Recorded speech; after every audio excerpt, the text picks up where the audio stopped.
Hey everyone, Larry Chen here. As always, we love to travel the world featuring the craziest builds. So today we're in Malaysia, we're in Kuala Lumpur for Retro Havoc. And this car, last night I flew in around midnight and it was parked in front of the hotel. And I already knew it was really special, but I didn't know how special this was.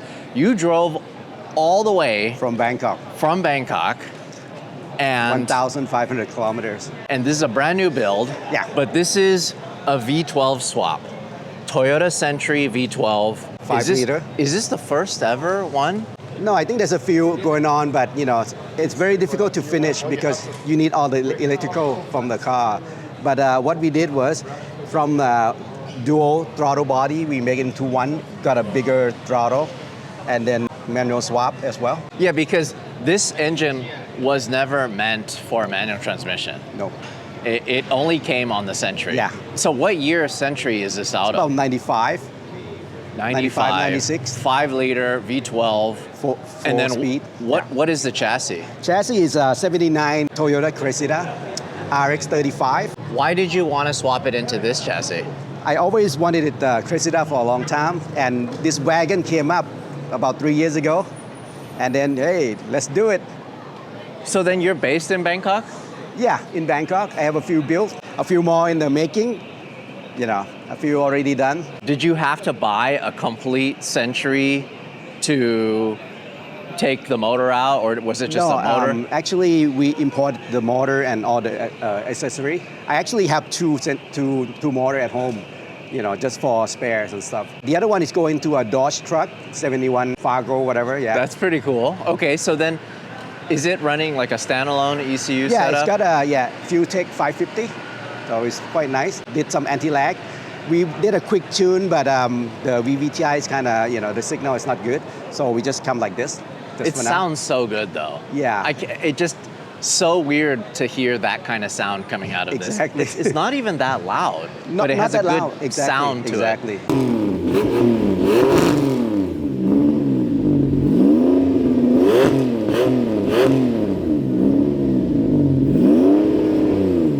How much power do you think it can make?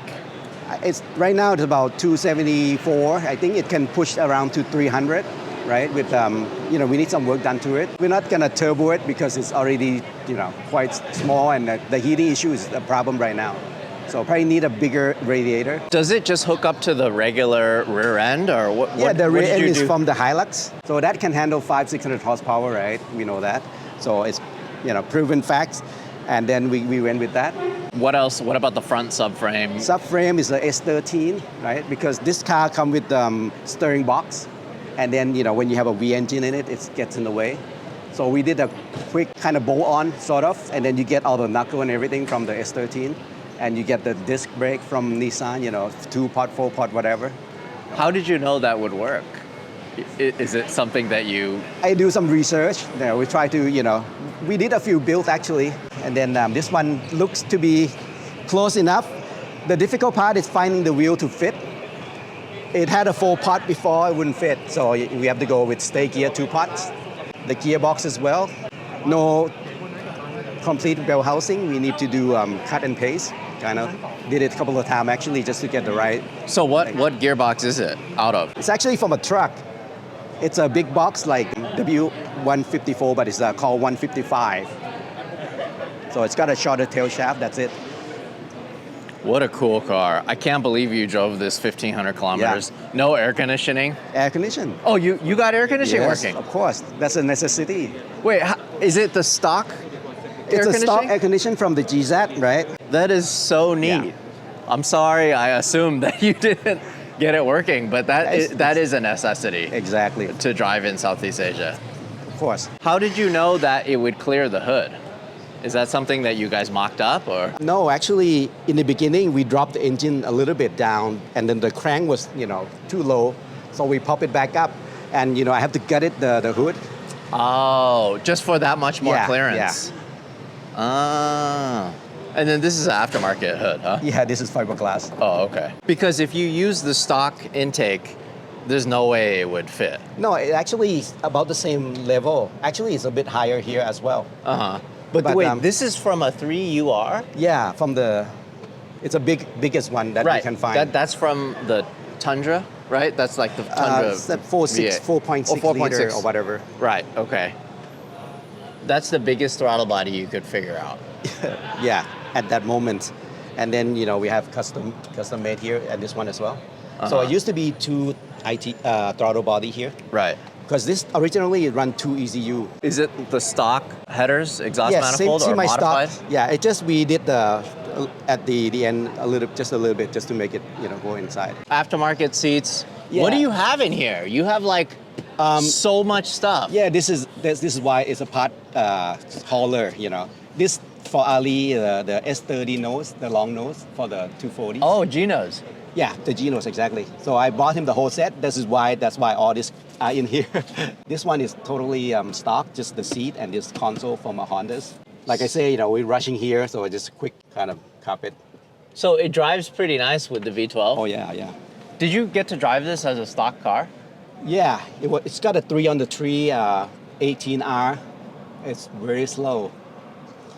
On the street, you already hit third gear, right? So I thought no future there. Right. And then with this, Oh. no problem. No problem. So we actually bring down the ratio to 3.1 just to keep the gas mileage better. It had a 3.5, but you know, the gas is getting expensive in this part of country.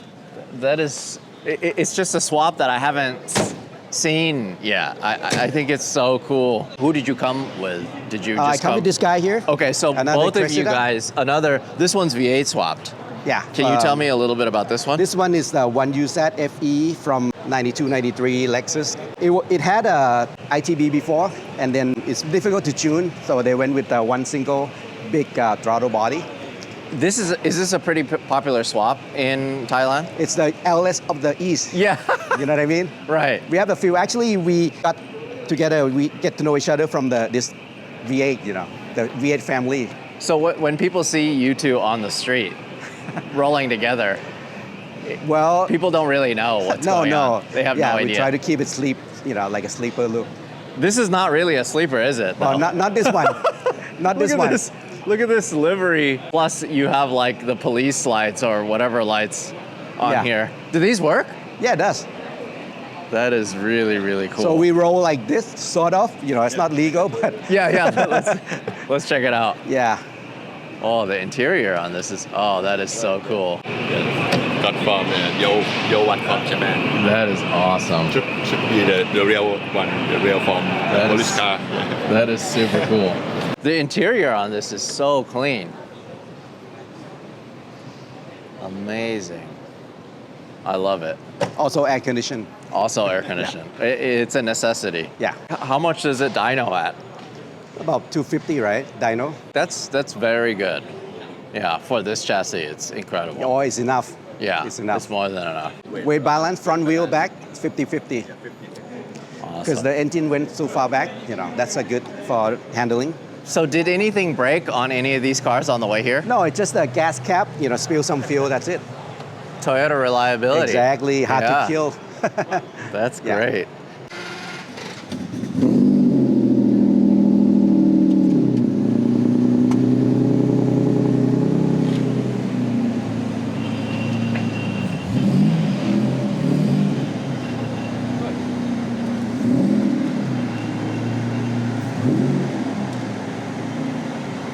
Modified the bell housing, or you made a custom one? It's To a get it to custom, work? Yeah, we got the front part from the automatic, we cut that off, and then we married it with the R155. I have to say, the AC is so cold in Yeah, this. it's cold. It works really, really well. Yeah. It sounds so good. I think in the tunnel it sounds much, much better. So you still have to tune it. You still have to dyno tune it. This is the first 1,500 kilometer, you know, since we have the engine fitted. What does this rev out to, you think? Nah, this one is not that high. 5,500, I think, is the maximum. But it's a V12. Yeah, I It's know, just- but it's not like a Lamborghini. Right, one, right. Yeah, And it's very conservative, right? yeah, Because exactly, it's Toyota. Exactly. It's too bad that this engine didn't come out in any Toyota sports cars. Oh. You know, it didn't come out in any other Toyota vehicle except for the Century. Exactly. Yeah, just the Century. I think the newer one doesn't have it now. It's not a V12 anymore. Right. The new one is twin turbo V6. I'm assuming just like the Land Cruiser, and also the LX 600 Lexus. What a great build. So this is the Fuel Tech Yeah. system here. I love it. So this is the first car that we're featuring here in Malaysia. It helps that it's just parked at the hotel that we're staying at.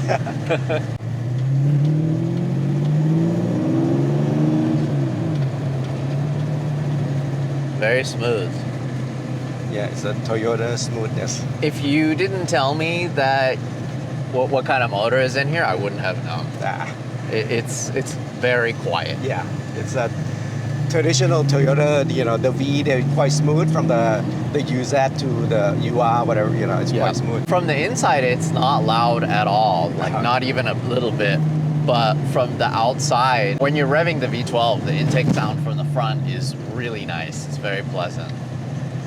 Also the exhaust, especially in the tunnel. We drove in the tunnel last night and just rev it up, it sounds awesome.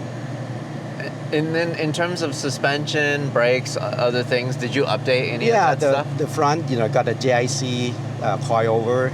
In the back, I got the QA1 from the US, but it's still a leaf spring. So we might go for 4-link, but I think it's enough right here. And cannot go any lower because the diff is hitting the floor. It's actually ride like a mini truck, on the highway. It's bouncing, Really? yeah. But it's quite soft. It's amazing that you put it together quickly. How long did it take for you to build this?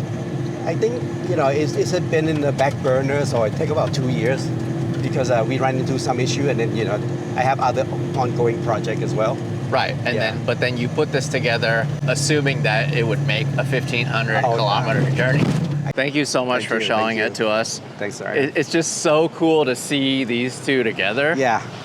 I couldn't imagine. Oh, this is running BMW wheels, huh? Yeah, the Alpina 17s. What an interesting look. Yeah.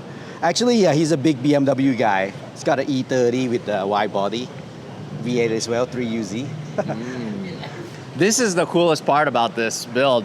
So it spits fire, and that's why, at first, I didn't really understand why there was a Godzilla here. Right. Right? Because Godzilla is more of a Nissan thing, Yeah, right? yeah, exactly. It's supposed to be on the GTR. But then this is here because it spits fire, so at night when he's revving it, it looks like it's spitting fire. It's about 8 meters, it's very long, like 6 meters long. Really? That Really. long? At night you can see it, right? But in, daytime with the sun, you can. So I'll be sure to get a clip of this at night, spitting fire. Sure. Awesome. Thank you so much. Appreciate you guys. Thank you. Thank you so much for bringing your cars. ขอบคุณครับ